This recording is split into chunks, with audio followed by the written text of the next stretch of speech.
A very good morning, a very good afternoon, a very good evening to all. चलिए तो start करते हैं आज का लेक्चर, लेकिन उससे पहले एज यूजुअल क्विक रिकैप मैं ले रहा हूँ। क्विक रिकैप के अंदर लॉज ऑफ केमिकल कॉम्बिनेशन हमने पढ़ा था, उसकी क्वेश्चंस भी हमने किए और आप लोगों ने होमवर्क भी अच्छी तरह से किया। Very good. अब थोड़ा बहुत और फीलिंग आने लगेगी आप लोगों को केमिस्ट्री के ऊपर। तो चलिए स्टार्ट करते हैं हम लोग। Quick recap, laws of chemical combination.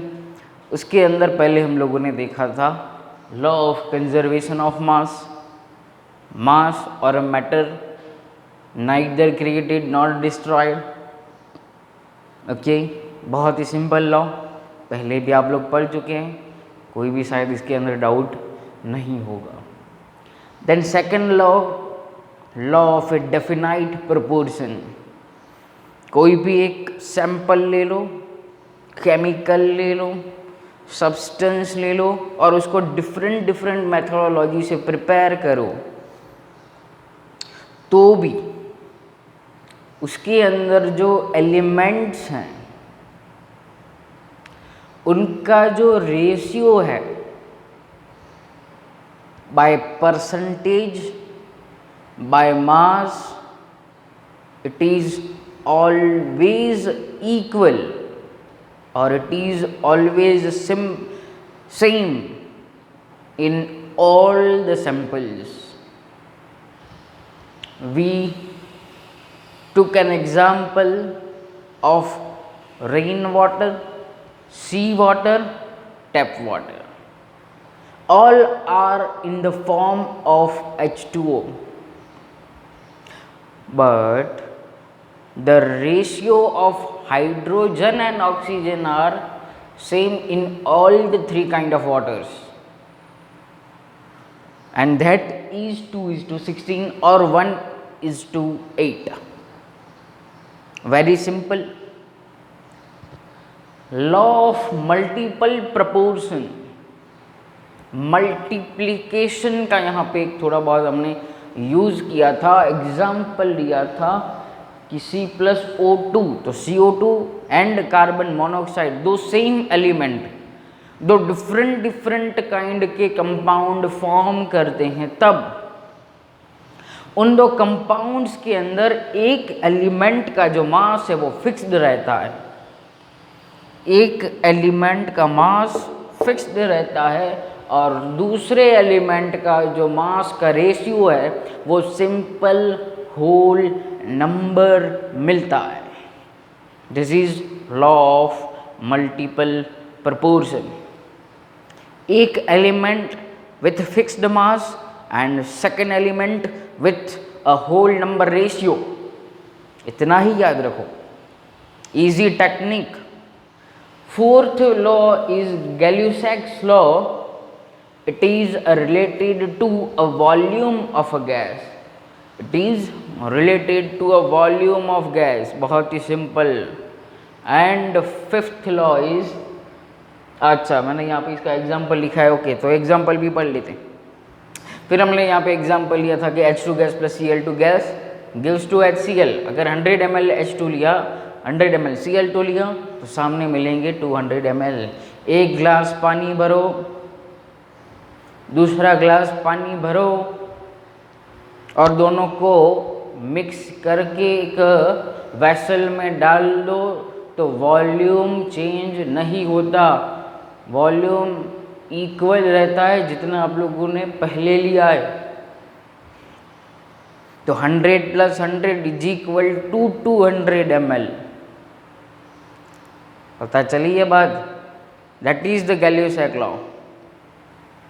Fifth one is most important, Avogadro's law और एवोगैड्रोस हाइपोथेसिस भी इसे बोलते हैं। मैंने आप लोगों को लास्ट टाइम भी बताया था। It is the only thinking, but this thinking of Avogadro is very true.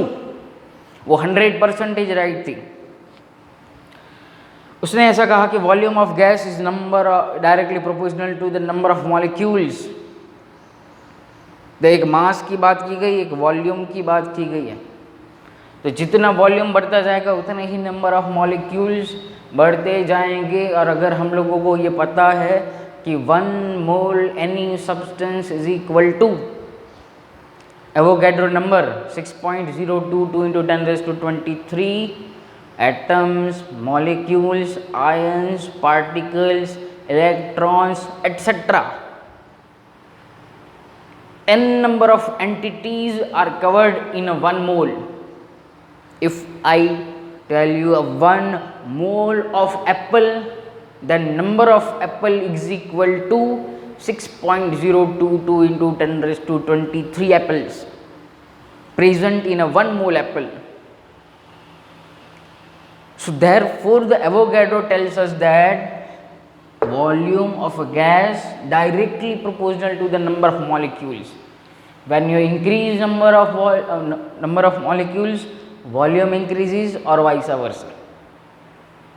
So these are the laws of chemical combination, very important laws. Last time मैंने बताया था कि इंडिविजुअली अगर पूछा जाए तो 2 मार्क्स, 2 पूछें तो 3 मार्क्स, साथ में 4 मार्क्स का क्वेश्चन इस चैप्टर में से पूछना हो तो पूछ सकते हैं। 4 लॉ प्लस एग्जाम्पल इनफ, और कोई भी एक्स्ट्रा इंफॉर्मेशन आप लोगों को आंसर के अंदर नहीं देनी होती है।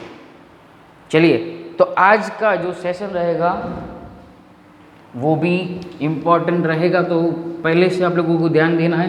कैलकुलेटर आज भी साथ में चाहिए मुझे, कैलकुलेटर साथ में। अब हर रोज़ कैलकुलेटर साथ में ही रखना, ओके। तो क्योंकि आप जितने भी टॉपिक्स हम लोग कवर करेंगे वो सभी में सम्स आएंगे ही आएंगे, 100% सम्स आएंगे ही। चलिए, तो आज का लेक्चर नंबर 9 है हमारा। तो आज का पहले हम लोग क्या क्या सीखने वाले वो बता दे रहा हूँ। लेक्चर इम्पॉर्टेंट, बड़ा लेक्चर। चलिए, सबसे पहले हम लोग अब ये जो मास हम लोगों ने पढ़े उसके अंदर जो मल्टीपल प्रोपोर्शन वाला जो लॉ था वो दिया था जॉन डाल्टन ने। और जॉन डाल्टन ने ये जितने भी लॉज थे उनको कंबाइन करने के लिए एक अपनी थियरी दे दी, उसे हम लोग पढ़ेंगे, जिसका नाम है Dalton's atomic theory. Dalton's atomic theory सबसे पहले हम लोग कवर करेंगे, क्योंकि ये जो लॉज थे वो बहुत ही ओल्डन टाइम्स में वो फाइंड किए गए थे। तब लिमिटेड इन्फॉर्मेशन थी केमिस्ट्री की, कुछ ऐसी बातें थी जो हमें अभी पता है, लेकिन उस टाइम पे in 17th century we didn't know that, हमें पता ही नहीं था कि ऐसा कुछ होता है। लेकिन डाल्टन ने जिस टाइम पे जो भी रिसर्च करके एक थियरी दिया, एक कंसेप्ट दिया, वो एक कंसेप्ट ऐसा था कि इन सभी लॉज को वो मैक्सिमम कवर कर रहा था, इसलिए उसको अपनी थियरी का नाम दे दिया गया Dalton's law of atomic theory. फिर नेक्स्ट कंसेप्ट के ऊपर आएंगे हम लोग, मोल कंसेप्ट आज स्टार्ट होने जा रहा है। मोल कंसेप्ट जो वैसे भी आप लोगों 9th में सीख के आए हो, लेकिन अब 11th है, गिरनार याद आ गया, तो मोल के बारे में आज इंट्रोडक्शन हो जाएगा। फिर हम लोग सीखेंगे फॉर्मूला मास। जब हम लोगों ने atomic mass, average atomic mass and molecular मास सीखा, लेकिन मैंने वहाँ पे स्किप किया था फॉर्मूला मास, तो फॉर्मूला मास को भी आज सीखेंगे। और फिर मोल कंसेप्ट के ऊपर जाएंगे, सम्स, कुछ इंपॉर्टेंट सम्स मैं आप लोगों को करवाऊंगा, तो be ready with first Dalton's atomic theory. Write down heading Dalton's atomic theory. Notebook आप लोगों के साथ में ही होनी चाहिए, डाल्टन्स एटॉमिक थियरी। अब तो आप लोगों की शायद हैबिट हो गई होगी। चलिए, तो 1 by 1 जो है वो पॉइंट्स हम लोग लिखते जाते हैं। डाल्टन ने क्या क्या बोला, उसकी जो थिंकिंग थी, फर्स्ट पॉइंट क्या दिया था उसने कि matter is made up of extremely extremely small particle, small indivisible particle, atom, particle called atom, अच्छा called लिख दो, चलो called atom। और टेक्स्ट बुक में आप लोगों को ऐसा लिखा हो एटोमियो, टोमियो, और टोमियो का मतलब होता है इनडिवाइजेबल। ओके, तो एक ऐसा पार्टिकल जो इनडिवाइजेबल है, उससे एक मैटर कोई भी बना हुआ होता है। लेकिन अभी आप लोगों को पता है कि atom is further divided into 3 particles, electron, proton and neutron, जिसका डेवलपमेंट वो सेकंड चैप्टर के अंदर हम लोग पढ़ेंगे, जब स्ट्रक्चर ऑफ एटम पढ़ेंगे तब। तो पहली बात ये बोली डाल्टन ने। चलिए second point, atom of some substances, atoms of some substances are identical in all the respects। मतलब क्या हो गया, अब देखो मतलब क्या है। अच्छा, यहाँ पे एक और बात बताता हूँ आप लोगों को कि टेक्स्ट बुक में देखो तो सिर्फ 4 सेंटेंस ही लिखे हुए हैं, बस, फिर बात ख़त्म कर दी। लेकिन मैं यहाँ पे आप लोगों को 2-4 एक्स्ट्रा पॉइंट भी मैंने कुछ लिखे रेफरेंस बुक में से, सो उसमें भी आप लोगों को यहाँ पे दिखाऊंगा। अच्छा, इसकी सेकंड पॉइंट की बात कर रहा हूँ अभी। Atoms of some substances are identical in all the respects. मतलब क्या है कि फॉर एग्जांपल H2O ले लिया, किसी भी टाइप का H2O लो, तो उसके अंदर जो भी एलिमेंट्स है, हाइड्रोजन एंड ऑक्सीजन, तो उनकी साइज इक्वल, मतलब हाइड्रोजन और ऑक्सीजन की कंपेयर नहीं कर रही है। हाइड्रोजन, 2 हाइड्रोजन एटम है तो दोनों की साइज सेम, दोनों का शेप सेम, दोनों का अगर जो वॉल्यूम ऑक्यूपाई कर रहे होंगे वो सेम, डेंसिटी सेम। ऑक्सीजन तो ऑक्सीजन की भी सेम। तो वैसे ही क्या है, सभी आइडेंटिकल हैं इन ऑल द रिस्पेक्ट्स। और ये इन all the respects, for example यहाँ पे फॉर एग्जाम्पल हम लोग ऐसा लिख सकते हैं, size, shape, volume, mass and chemical properties etcetera. कई सारी ऐसी प्रॉपर्टीज हो सकती हैं। और ये क्या शो कर रहा है, देखो ये जो सेंटेंस है वो शो कर रहा है लॉ ऑफ डेफिनाइट प्रोपोर्शन था। डेफिनाइट प्रोपोर्शन में भी ऐसा ही हम लोग पढ़ रहे थे कि भाई जो सभी रेशियो में होते हैं, लेकिन परसेंटेज रेशियो दोनों में सभी में सेम होता है। तो ये डेफिनाइट प्रोपोर्शन का जो सेंटेंस है उसको ये ओबे कर रहा है। Third, atoms of different elements, atoms of different elements may combine with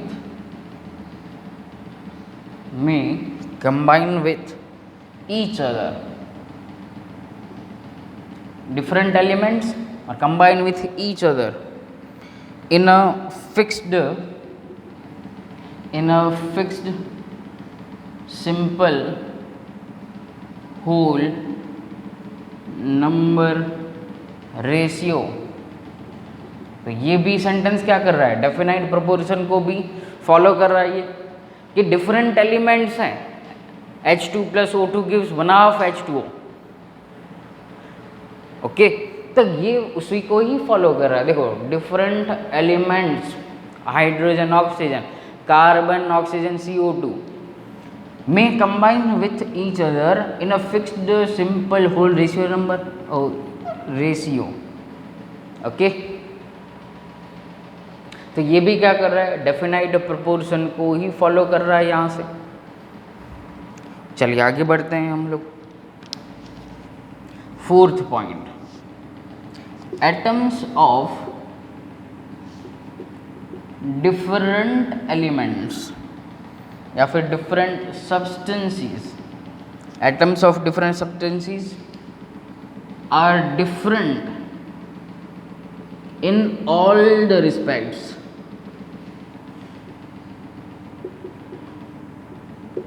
ये भी क्या है, इसका ऑपोजिट सेंटेंस है, सेकंड का ऑपोजिट सेंटेंस, कि भाई अगर डिफरेंट सब्सटेंसेस है H2O और CO2 तो दोनों डिफरेंट है, तो हाइड्रोजन एंड कार्बन तो दोनों रिस्पेक्ट्स के अंदर डिफर ही करेंगे।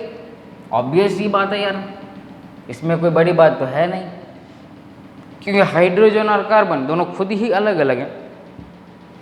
तो मीनिंग क्या हो गया उसका कि भाई ऑल द मैनर्स में वो डिफर कर रहे हैं।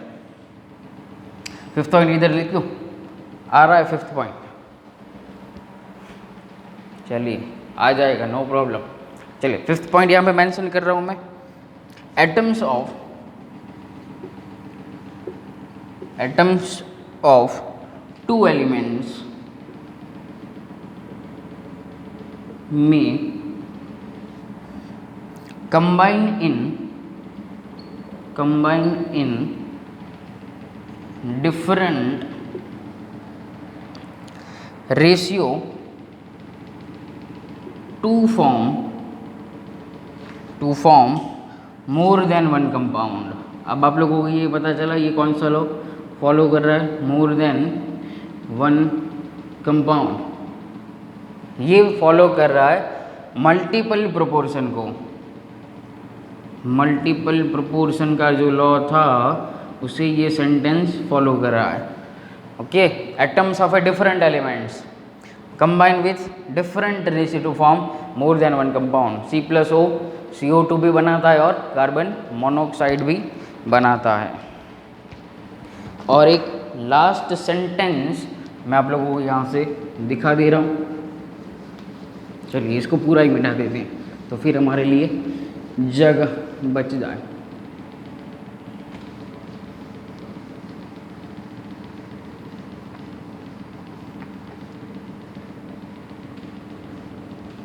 तब तक पानी वानी पी लो। चलिए तो हम लोग स्टार्ट करते हैं। लास्ट हमारा जो सेंटेंस था, फिफ्थ सेंटेंस यहाँ सॉरी नंबर 6 आएगा, उसने लास्टली ऐसा बोला कि atoms neither destroyed nor created।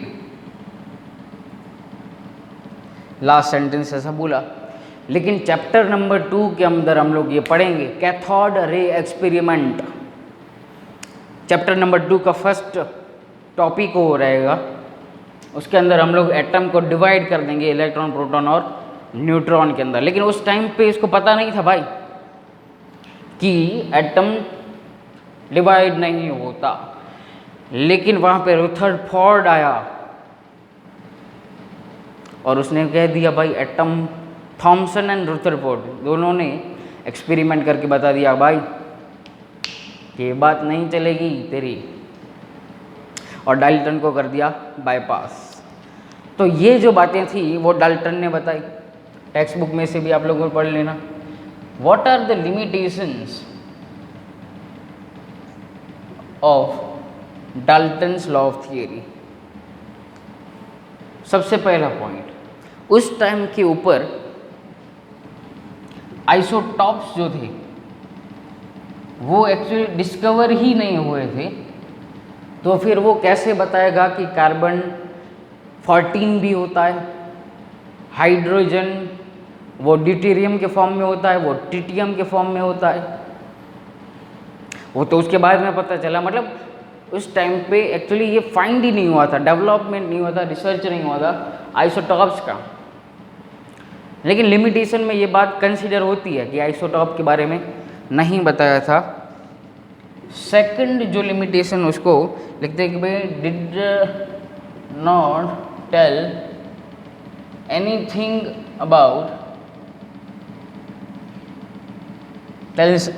About structure. तो किसका स्ट्रक्चर, एटम का स्ट्रक्चर कैसा होता है भाई, वो इसके बारे में नहीं बताया था, ना एटम के बारे में ना एलिमेंट के बारे में वो भी नहीं बताया।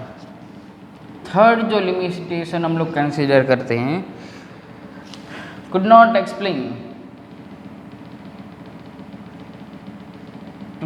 explain how elements or atoms are combined with each other to form a compound.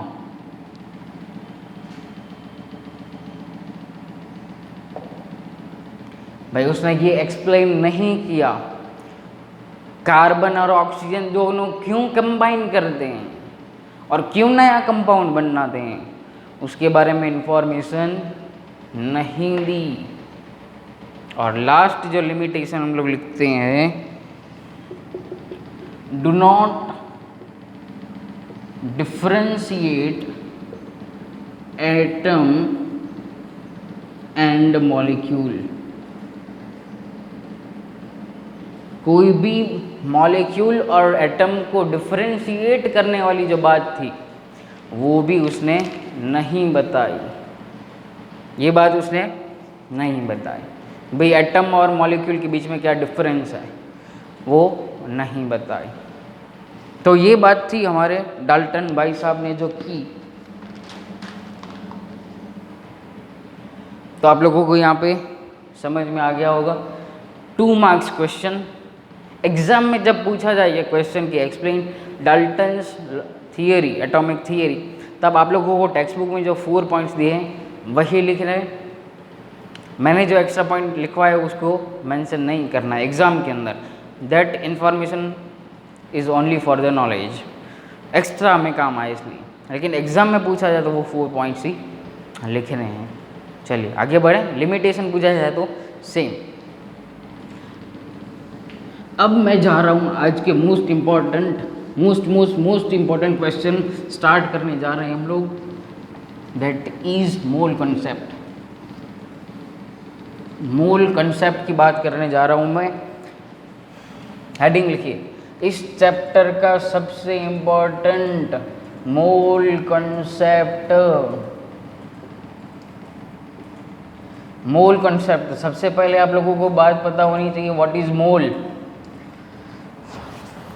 यहाँ पे मैं जितना इम्पोर्टेंट होगा वही आप लोगों को एक्सप्लेन करने वाला हूँ, क्योंकि टेक्स्ट बुक में तो बहुत सारी कहानियाँ लिखी होती हैं, टाइम वेस्ट करने का नहीं है यहाँ पे। व्हाट इज़ मोल, तो जब तक डायमेंशनल एनालिसिस था तब तक हम लोग SI यूनिट यूज़ करते थे, MKS यूनिट, CGS यूनिट जो है वो यूज़ करते थे। लेकिन मोल मैंने आप लोगों को बताया था, it is SI unit of amount of substance। amount of substance उसका SI यूनिट है। मतलब कोई भी, अब देखो फॉर एग्ज़ाम्पल कि अभी आप थोड़े समय पहले ही आप लोगों ने घर के अंदर गेहूँ खरीदे होंगे, 50 kg का वो बैग होगा या 25 kg का वो बैग होगा। आप लोग जब शॉप के ऊपर गए या फिर जाते हैं तब आप लोग ऐसा नहीं बोलते हैं कि भाई हमें 10,000 पार्टिकल्स गेहूं के दो या फिर गेहूं के 10,000 दाने हमें दो। We can not calculate by one. तो बड़ा अमाउंट है, तो उसको बड़े अमाउंट को हम लोग क्या करते हैं, फिर मास के अंदर कन्वर्ट कर देते हैं इन किलोग्राम। उस 10,000 गेहूं के दाने को हम लोग कन्वर्ट कर देते हैं मास यूनिट के अंदर। तो यहाँ पे ये मोल भी ऐसा ही कुछ है कि अगर आप लोगों को नंबर ऑफ एटम्स और नंबर ऑफ मॉलिक्यूल्स को मेज़र करना है तो वहाँ पे एक बड़ा यूनिट चाहिए और उसको नाम दिया गया मोल। एक बड़ा यूनिट चाहिए क्योंकि n number of Avogadro number of 10⁻23। एक बार नोटबुक में लिख के देखो, 6.022 इंटू 10⁻23 6022 और पीछे कितने जीरो लगेंगे, 23 जीरो। 6.02 है तो 21 जीरो लगेंगे पीछे। तो उतने में तो भाई बहुत सारा आ गया, पूरे वर्ल्ड का पॉपुलेशन 700 करोड़ है, वो कैलकुलेट नहीं हो सकता, इसलिए एक बड़ा अमाउंट था, इसलिए नाम दे दिया गया mole, biggest unit of amount of substances, mole उसे दिया गया। अब मैं सिंपल आप लोगों को एक डेफिनेशन लिखा के फिर फटाफट से हम लोग आगे बढ़ेंगे। अब इसमें टाइम वेस्ट मैं नहीं करने वाला हूँ। चलिए, तो इसका एक पर्टिकुलर डेफिनेशन है, इट इज़ डिफाइंड एज, क्योंकि डेफिनेशन हम लोग 1 मार्क्स में पूछ सकते हैं, it is defined as the amount of substance that contains the same number of entities as the number of atoms in 12 gram of C12। और ये हम लोगों ने एटॉमिक मास के अंदर पढ़ चुके हैं, क्या होता है, 1 mole is equal to Avogadro number is equal to 6.022 into 10⁻23 atoms, molecules, ions, particles, electrons। इतनी बातें आप लोगों को याद रखनी है। 1 मोल कोई भी सब्सटेंस तो एवोगैड्रो नंबर जितने atom, molecule, ions, particles and electrons. ये मोस्ट इंपॉर्टेंट सेंटेंस है। चलिए आगे बढ़ें। तो मोल हम लोग कैसे फाइंड करते हैं, बेसिकली ये तो नंबर ऑफ मॉलिक्यूल्स हम लोग अगर मेज़र करने हैं तो उसकी बात हो गई, लेकिन सिंपली अगर कोई भी सब्सटेंस दिया गया, उसका मास दिया गया, तो मोल्स कैसे फाइंड करेंगे, तो फॉर्मूला आप लोगों को पता है, mole is equal to mass upon molecular mass. चलिए, एक हमारा ये फॉर्मूला हो गया, अगर मोल फाइंड करने मास दिया गया है तो। अब मैं इंपॉर्टेंट सेंटेंस आप लोगों को लिखवाने जा रहा हूँ, वो आप लोगों को याद करने। 1 मोल एनी सब्सटेंस, रुको यहाँ पे एक चेंज करते हैं, the mass of any 1 mole substance is equal to its atomic mass, या एटम की बात की गई है तो atomic mass and molecular mass.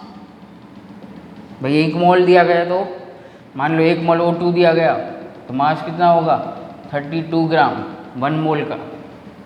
Okay, 1 mole lithium दिया गया तो 7 U लिखो या ग्राम लिखो, चलेगा कोई भी। थर्ड सेंटेंस, अगर मान लो कि कोई भी वॉल्यूम की बात की गई है,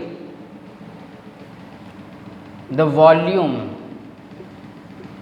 ऑफ एनी 1 मोल गैस और substance is equal to 22.4 liter at STP, standard temperature and pressure 0 degree Celsius and 1 atmosphere pressure is called STP 273 Kelvin। okay,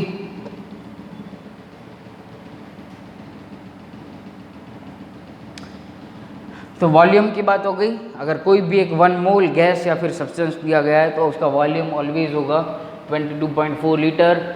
मास है तो बात करनी है हमें एटॉमिक मास और मॉलिक्यूलर मास के ऊपर। और जो 4th सेंटेंस हमें काम लगने वाला है वो वही 1 मोल है, तो उसके अंदर मैंने अभी आप लोगों को लिखवाया, अगर ये लिखना है तो लिखो, नहीं तो चलेगा क्योंकि आगे लिख लिए। 1 mole is equal to 6.022 into 10⁻23 atoms, molecules, etc. Okay तो ये 3 सेंटेंस, फुल सेंटेंस आप लोगों को याद रखने हैं मोल कॉन्सेप्ट के लिए बस।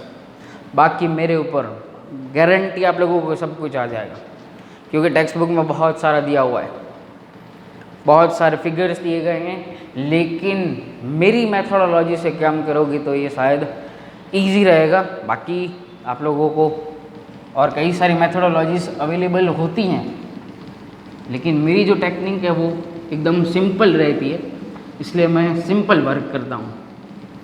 चलिए अब मोल कॉन्सेप्ट के सबसे पहले हम लोग सीख लेते हैं फॉर्मूला मास। हेडिंग लिखो फॉर्मूला मास। फॉर्मूला मास का मतलब क्या है? देखो हम लोगों ने एटॉमिक मास फाइंड किया, फिर एवरेज एटॉमिक मास फाइंड किया, फिर मॉलिक्यूलर मास फाइंड किया। तो अब ये डिफरेंस क्या है भाई, ये molecular mass of formula mass में। तो मॉलिक्यूलर मास का मतलब क्या होता है? देखो मॉलिक्यूलर मास, फॉर एग्जाम्पल मैं ले रहा हूँ CO2। अब आप लोग जनरली इसको क्या पढ़ते हो? CO2 is in the form of a gas, एक ये बात। फिर आप लोग ऐसा बोलते हो कि this is a one molecule, this is one molecule of CO2। और फिर आप लोग क्या करते हो? तो डिफरेंट डिफरेंट एटम्स के एटॉमिक मास को लेके कैलकुलेट कर देते हो मॉलिक्यूलर मास। आंसर इज 44 ग्राम, पता है आप लोगों को। लेकिन अगर मैं आप लोगों को क्वेश्चन पूछूं कि भाई NaCl का मास, मॉलिक्यूलर मास तो आप लोग इजीली कैलकुलेट कर पाओगे, लेकिन अब मैं आप लोगों को क्वेश्चन पूछता हूँ कि इसको आप लोग कैसे पढ़ते हो NaCl को।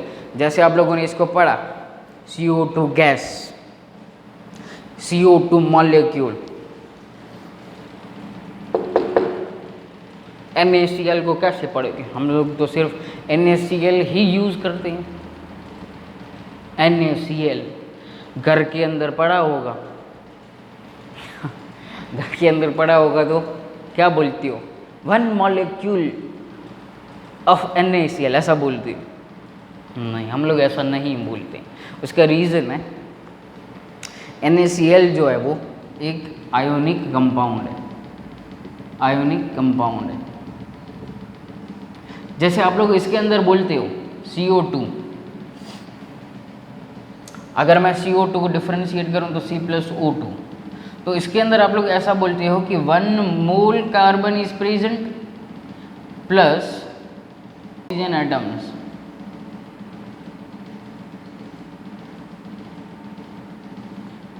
Two moles of oxygen atom present. 1 mole CO2 है ये, 1 मोल CO2। अब यहाँ पे मुझे लग रहा है कि आप लोगों को बहुत ध्यान देना पड़ेगा, समझना। ये मोल कॉन्सेप्ट का पार्ट ही है, इसलिए मैं फॉर्मूला मास इसके बीच में पढ़ा रहा हूँ। 1 मोल CO2 gives us 1 mole of carbon atom and 2 moles of A oxygen atoms. फिर हम लोग ये मॉलिक्यूलर मास निकाल दें, 44, 32 प्लस 12। आप लोग यहाँ पे बोल सकते हो ऐसा 1 मोल ऑफ Na, तो ये क्या न्यूट्रल एटम होता है? यहाँ पे न्यूट्रल एटम नहीं होता, ये Na प्लस के फॉर्म में होता है, Na प्लस। न्यूट्रल एटम नहीं होता, गलती मत कर देना। यहाँ पे Na प्लस के फॉर्म में होता है और Cl माइनस के फॉर्म में होता है। तो 1 मोल ऑफ Na प्लस मिलते हैं plus 1 mole of Cl minus मिलते हैं। ऐसे आप लोग इसको लिखते हो। तो एक बात यहाँ से नोट डाउन करो कि formula mass always ionic compound के लिए एप्लीकेबल होगा। फॉर्मूला मास ग्लूकोज के लिए एप्लीकेबल नहीं होगा, फॉर्मूला मास वाटर के लिए एप्लीकेबल नहीं होगा, फॉर्मूला मास MgCl2 के लिए एप्लीकेबल होगा, क्योंकि MgCl2 आयोनिक है, Mg2 plus and Cl minus मिल के बनाते हैं। 10th में पढ़ के आयो कैसे आयोनिक कंपाउंड फॉर्म होते हैं। पता चला कि NaCl जो है वो ऐसे बना हुआ होता है, 1 मोल Na plus and 1 mole Cl minus. Second point, कोई भी सब्सटेंस अगर क्रिस्टलाइन फॉर्म में अवेलेबल हो तो फॉर्मूला मास हम कैलकुलेट करेंगे, और ऑलवेज क्रिस्टलाइन सब्सटेंस आयोनिक ही होंगे। मोस्टली क्रिस्टलाइन सब्सटेंस आयोनिक ही होंगे, याद रखना है ये बात, मोस्टली सब्सटेंस आयोनिक ही होंगे।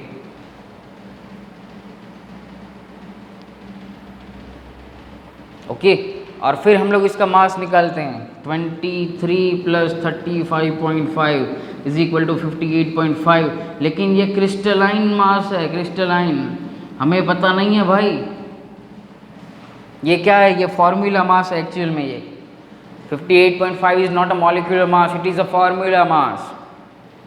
फॉर्मूला मास हमें पता नहीं है कि NaCl के स्ट्रक्चर में कितने क्रिस्टल्स प्रेजेंट हैं। घर पे देखना, एक छोटा सा पार्टिकल NaCl, तो मिलियंस ऑफ पार्टिकल प्रेजेंट होते हैं, मिलियंस ऑफ पार्टिकल। तो वहाँ पे ऐसा नहीं बोलेंगे कि 58.5 ग्राम है, ये ग्राम है। तो टोटल क्रिस्टल का ये मास होता है, लेकिन फॉर्मूला मास इसे बोलते हैं हम लोग।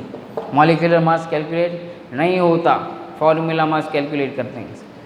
Done.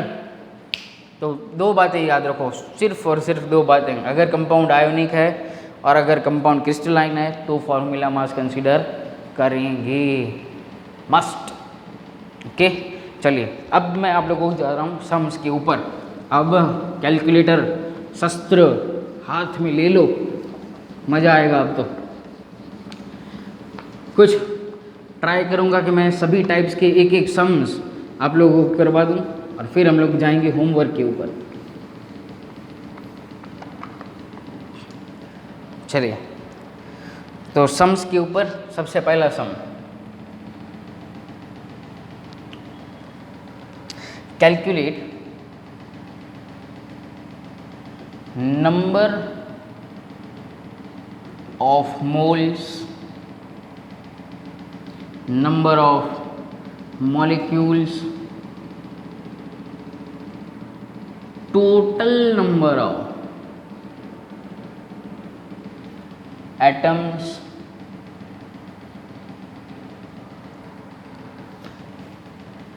present in 13 gram O2 gas.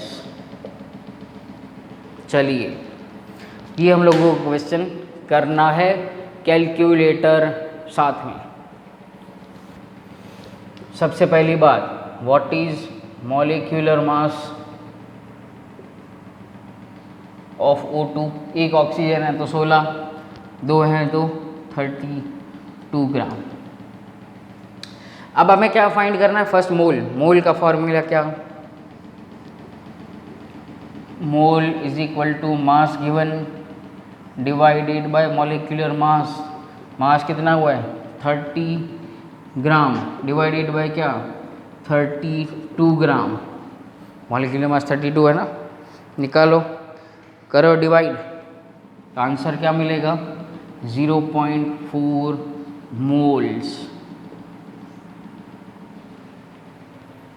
0.40, पीछे कुछ भी हो।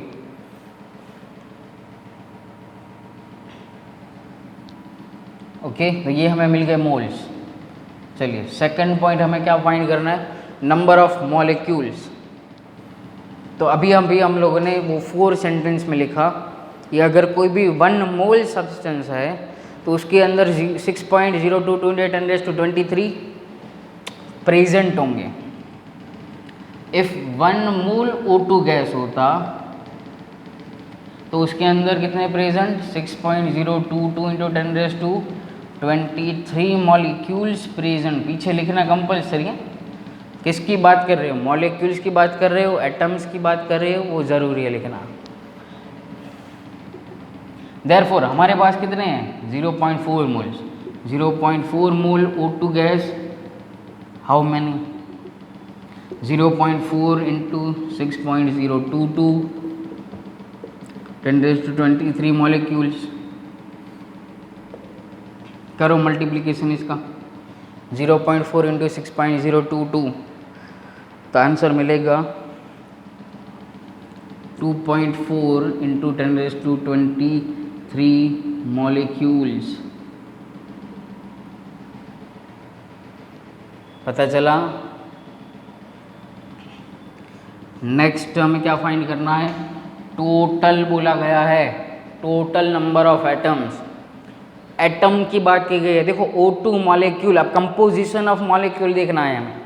कंपोजिशन ऑफ मॉलिक्यूल हमने पढ़ा था, कंपोजिशन क्या कहता है O2 का।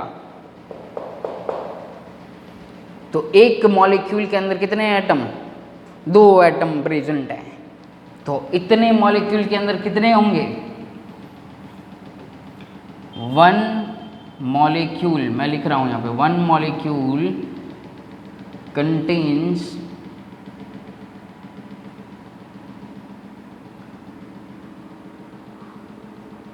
2 oxygen atoms.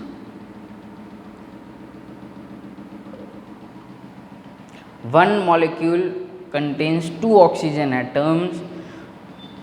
Therefore, 2.4 into 10⁻23 molecules contains how many? Therefore 2 into 2.4 into 10⁻23 is equal to, answer मिलेगा 4.8 into 10⁻23 एटम्स प्रेजेंट होंगे।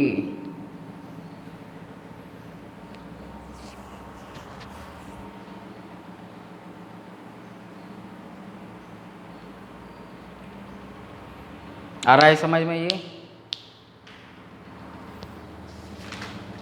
तो मतलब क्या हो गया कि 13 ग्राम O2 हमने लिया, मोल्स कितने मिले 0.4, 30 ग्राम O2 में मॉलिक्यूल्स कितने, तो 2.4 इंटू 10⁻23, 13 ग्राम O2 में एटम्स कितने 4.8 इंटू 10⁻23 एटम्स। चलिए आगे बढ़ें, ट्राई करूँगा भाई जितना हो पाए।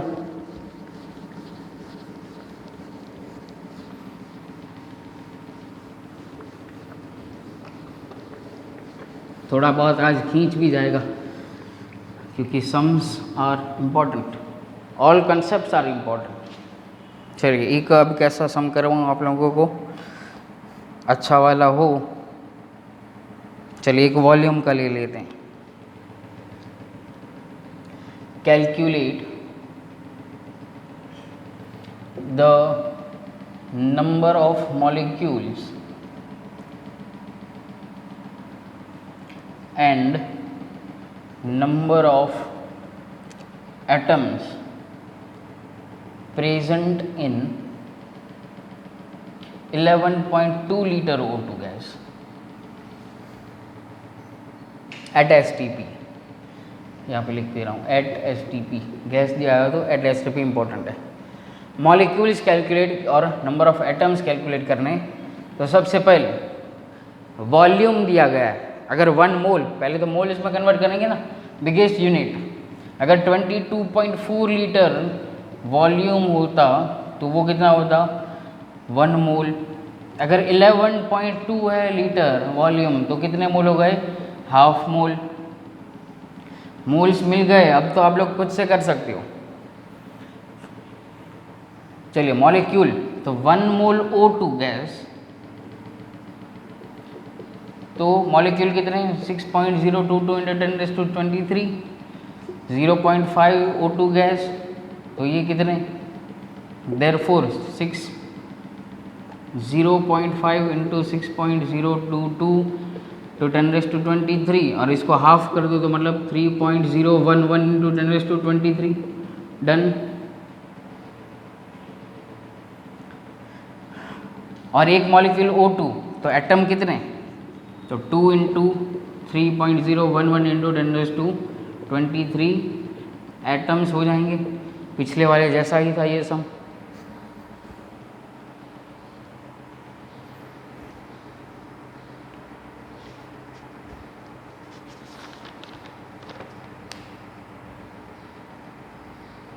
चलिए करें आगे।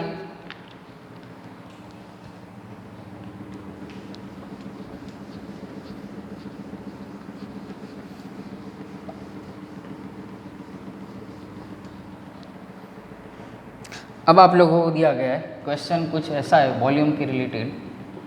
Calculate the volume of 5.2 into 10⁻23 molecules of Cl2 gas. इसका वॉल्यूम हमें कैलकुलेट करना है। क्या दिया गया है? मॉलिक्यूल्स, नंबर ऑफ मॉलिक्यूल्स दिए गए हैं। फाइंड क्या करना है पहले वो देखो, वॉल्यूम फाइंड करना है। चलिए कोई भी 1 मोल सब्सटेंस, वॉल्यूम कितना 22.4 लीटर। कोई भी 1 मोल तो मॉलिक्यूल्स कितने 6.022 into 10⁻23। ये नहीं दिया गया है, कैंसिल करो, इसकी ज़रूरत नहीं।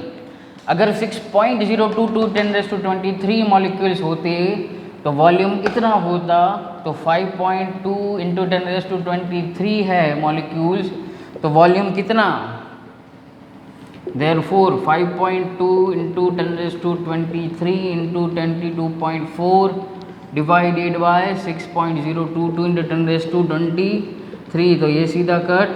therefore निकालो कैलकुलेटर,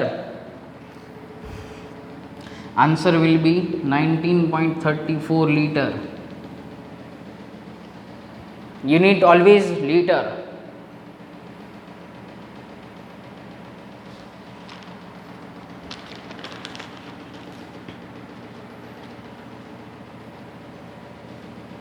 चलिए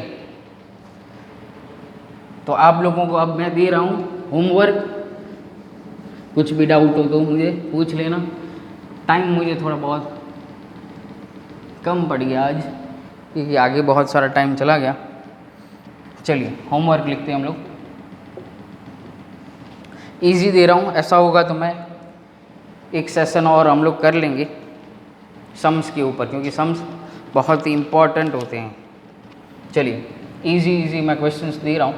first question, calculate number of moles.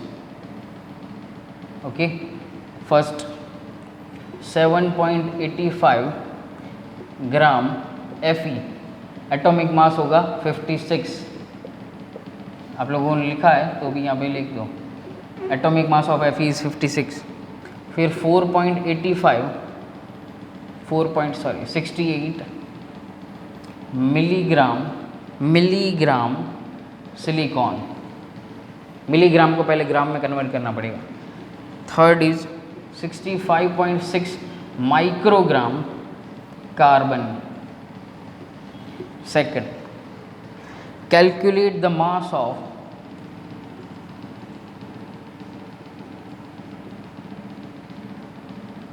अब इसमें मास कैलकुलेट करना है। फर्स्ट 1 एटम ऑफ कार्बन 14, देखो C12 नहीं है, यहाँ पे एटॉमिक मास लेना पड़ेगा 14। Second 1 molecule of N2 gas, एक मॉलिक्यूल का मास फाइंड करना है। फिर 1 मॉलिक्यूल ऑफ वाटर का मास फाइंड करो कितना होता है। डी 100 मॉलिक्यूल्स ऑफ ग्लूकोज कितना होता है। और फिर नेक्स्ट करना है आप लोगों को एक्सरसाइज क्वेश्चन नंबर 9, 11 एंड 12, इतना करो। टोटल 5 क्वेश्चंस, वैसे 3 + 4 + 3। चलिए ठीक है, तो आज का लेक्चर यहीं पे ख़त्म करते हैं। कोई भी डाउट हो तो मैसेज कीजिए। Thank you very much.